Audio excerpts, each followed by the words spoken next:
Hey everybody, this is Dream, and today we have a nice little 7-game Major League Baseball slate for you. Before I get started, can you guys smash that like and subscribe button?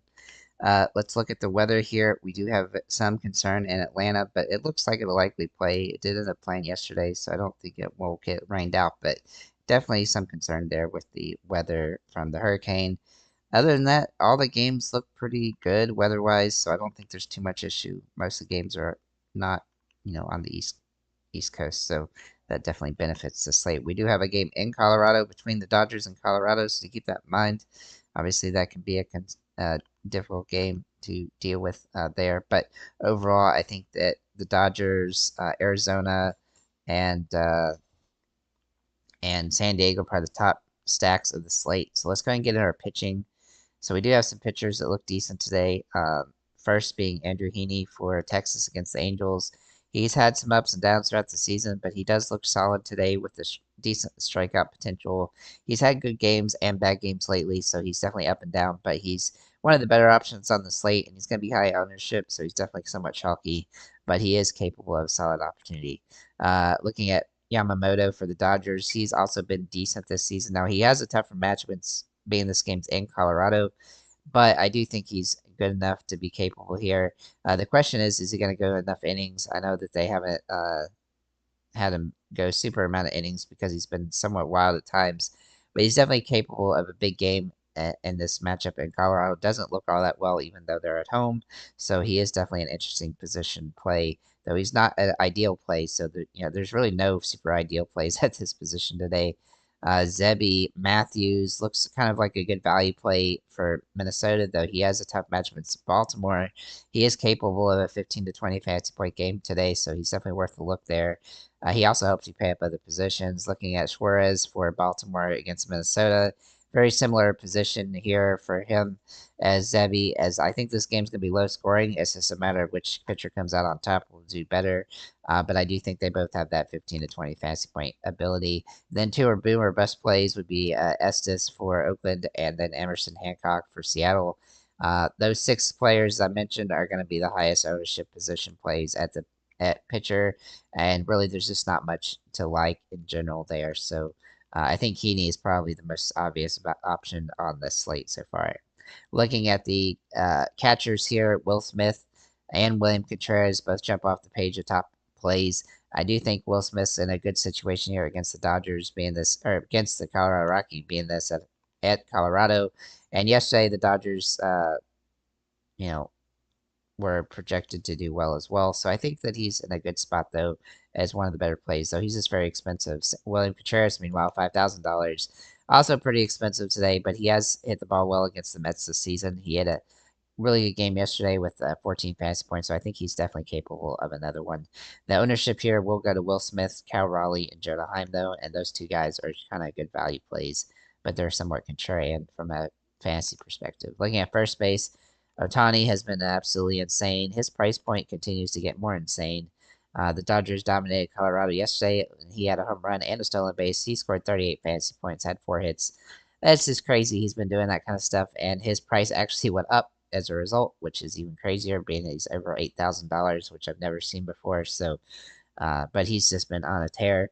As long as he's hitting like that, he's hard to ignore, though he's going to be pretty impossible to roster at that price point unless you go super cheap in the pitching and take some value plays from other places as well. Other than him, Christian Walker looks interesting for Arizona. So does Pete Alonso for the Mets. And then JD Martinez for the Mets is a good contrarian play as well, who he could also play in the outfield, which gives him some utility, though he has struggled lately, so keep that in mind. The ownership, though, Otani, Nate Lowe, and Donovan Solano. I think Nate Lowe is kind of a sneaky play on the slate. Looking at second base, Ketel Marte. His metrics are not great, but he does have the home run upside today, so he's definitely worth a look. He's expensive, though. Gavin Lux, meanwhile, has been a solid play for the Dodgers at times, and he had a okay game yesterday. He's a little bit overpriced for the potential here, but typically when he's cheap, he turns into a really nice value play. However, he is more expensive being this game's in Colorado. Looking at some other options, Marcus Semien for Texas is a very interesting play. He's going to have the highest ownership at this position, and he's hitting the ball pretty well lately, so he's definitely worth a look there. And then for a value play, Kiki Hernandez for the Dodgers. He's going to have some potential today. He's had good games against Colorado this season, and this game being in Colorado helps him some as well. Ownership will be Marcus Semien, Gavin Lux, and Jack Lopez there as kind of a Hail Mary play. I'll show you him real quick. Jack Lopez for the Angels. He doesn't have an ideal matchup, but he does have a couple good games recently. He's hitting the ball pretty well. So, and he's dirt cheap at just $2,000, the cheapest you can get. Looking at third base, we do like Max Muncy here. He's also going to be the top ownership play on the slate. He's overpriced, but he does have that power potential today and a better matchup in Colorado. He didn't play yesterday, so look for him to play today though, and he should have a lot of ownership. Manny Machado also looks like a great option, and I really do like him as a good contrarian play at this position. He's got some really good metrics today, as I like San Diego a lot. Royce Lewis has been not doing quite as well lately, which is a little bit of concern, but he is capable of big games at times, and his price point is still pretty fair, though it went up a few $100s from yesterday. Mark Vientos, also a decent value play here for the Mets, as he has some good potential today with 2 home run games in a row for himself. Eric Wagaman is kind of a cheap Hail Mary play with $4,000, a little bit cheaper. I wish he was cheaper, but he's had some good metric games lately, so he's definitely worth a look. The ownership here is Ezekiel Duran, Max Muncy, and Manny Machado, so you can kind of mix and match those guys. Looking at shortstops, Gunnar Henderson is expensive, but he does jump off the page as the top over play at the position. Don't think you really need to utilize him because there's a lot of guys that are cheaper than him, like Francisco Lindor, who's got really good home run metrics today. Tommy Edman is kind of a Hail Mary play. He's overpriced for the matchup, but he definitely has that capability today. And then Xander Bogaerts, probably my favorite play at the position. He is also a value play because he's $4,100 and he's been hitting the ball decently well. I think he can be a good core play, as he's also going to be top ownership at this position, along with Josh Smith and Tommy Edman. Looking at outfielders, as you guys probably can guess, Otani, Mookie Betts, Toscar Hernandez, and Corbin Carroll are going to be top 4 plays. They're not the 4 most expensive guys outside of Betts and Otani, though, so that's good. But I do think they're the best options when it comes to pure plays. However, Andy Pages, Jock Peterson, and Jake McCarthy are 3 really good value plays. But I'm going to look at Julio Rodriguez as a core play for me. He's been really good lately. He didn't have a good game in his last one, but he only played.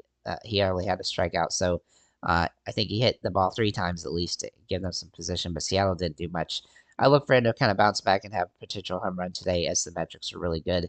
Cedric Mullins, Jerkerson Profar, and JD Martinez also look solid at this position. The ownership, Tatis Jr., Otani, Mookie Betts, Corbin Carroll, Toscar Hernandez, Wyatt Langford, Tommy Edman, and Julio Rodriguez. So as you can tell, Julio Rodriguez is kind of a good kind of core play. So with that said, guys, thank you for liking, commenting, subscribing. If you have any comments or questions, feel free to leave them below. And have a nice day, guys.